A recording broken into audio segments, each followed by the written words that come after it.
ಕಳೆದ ಹಲವು ವರ್ಷಗಳಿಂದ ವಿರಾಜಪೇಟೆ ಹೊರವಲಯದ ಕಣ್ಣಂಗಾಲ ಗ್ರಾಮ ಪಂಚಾಯಿತಿಗೆ ಅನೇಕ ಬಾರಿ ಮನವಿಯನ್ನ ಸಲ್ಲಿಸಿದ್ರೂ ಕೂಡ ಕುಡಿಯುವ ನೀರಿನ ಸಮರ್ಪಕ ವ್ಯವಸ್ಥೆಯನ್ನ ಕಲ್ಪಿಸಿರಲಿಲ್ಲ. ಇದರಿಂದ ಬೇಸತ್ತಿದ್ದ ಗ್ರಾಮಸ್ಥರು ಸ್ಥಳೀಯ ಪ್ರಮುಖರಾದ ಬಾಚಂಡ ಕಿರಣ್ ಅವರ ನೇತೃತ್ವದಲ್ಲಿ ಶಾಸಕರು ಹಾಗೂ ಮುಖ್ಯಮಂತ್ರಿಗಳ ಕಾನೂನು ಸಲಹೆಗಾರರಾದ ಅಜ್ಜಿಕುಟ್ಟಿರ ಎಸ್ ಪೊನ್ನಣ್ಣ ಅವರಿಗೆ ನೀರಿನ ಸಮಸ್ಯೆ ಬಗೆಹರಿಸಿಕೊಡುವಂತೆ ಈ ಹಿಂದೆ ಮನವಿಯನ್ನ ಸಲ್ಲಿಸಿದ್ರು. ಇದಾದ ಕೇವಲ ಒಂದು ವಾರದಲ್ಲಿ ಶಾಸಕರು ಅಧಿಕಾರಿಗಳಿಗೆ ಖಡಕ್ ಸೂಚನೆ ನೀಡಿ ಗ್ರಾಮಸ್ಥರಿಗೆ ನೀರಿನ ಸರಬರಾಜು ಸಮರ್ಪಕವಾಗಿ ಆಗುವಂತೆ ನೋಡಿಕೊಂಡಿದ್ದಾರೆ.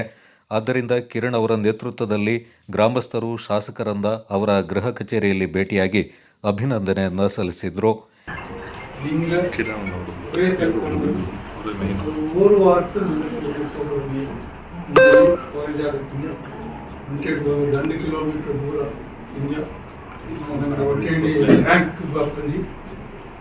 ಬೋರ್ಡ್ ನೀರು ನೀಗಳ ಕೊಂಡು ಹಾಕಿ ಕೊಂಡು ಊರು ಎಲ್ಲ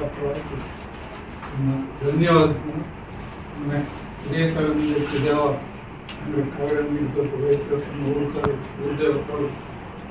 ఆయన ఆరోగ్య భాగ్య సుఖ సంపత్తులు ఐశ్వర్య దీర్ఘ కాపాడు ఇంజన్ చొప్పున సార్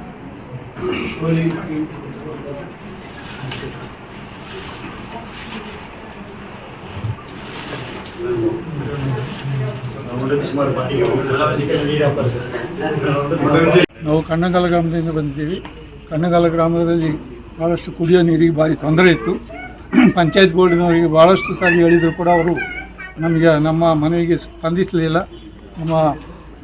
ನಮ್ಮ ಕಣ್ಣಂಗಾಲದ ಕಾರ್ಯಕರ್ತರಾದ ಮಚಂಡ ಕಿರಣ್ ಅವರನ್ನ ಹೇಳಿದೆವು.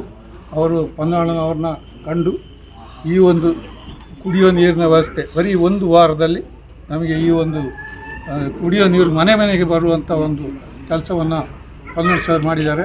ಅವರಿಗೆ ಧನ್ಯವಾದ ಹೇಳಲಿಕ್ಕೆ ನಾವು ಬಂದಿದ್ದೇವೆ. ಅವರಿಗೆ ಧನ್ಯವಾದ. ಈ ಸಂದರ್ಭ ಮಚ್ಚಾರಂಡ ಕಿರಣ್, ಸುಬ್ಬಯ್ಯ, ಗಣೇಶ್, ಬೋಪಣ್ಣ, ಜಯ, ಪೂಣಚ್ಚ, ತಂಬಯ್ಯ, ರವಿ ಹಾಗೂ ಪ್ರಮುಖರು ಪಾಲ್ಗೊಂಡಿದ್ದರು.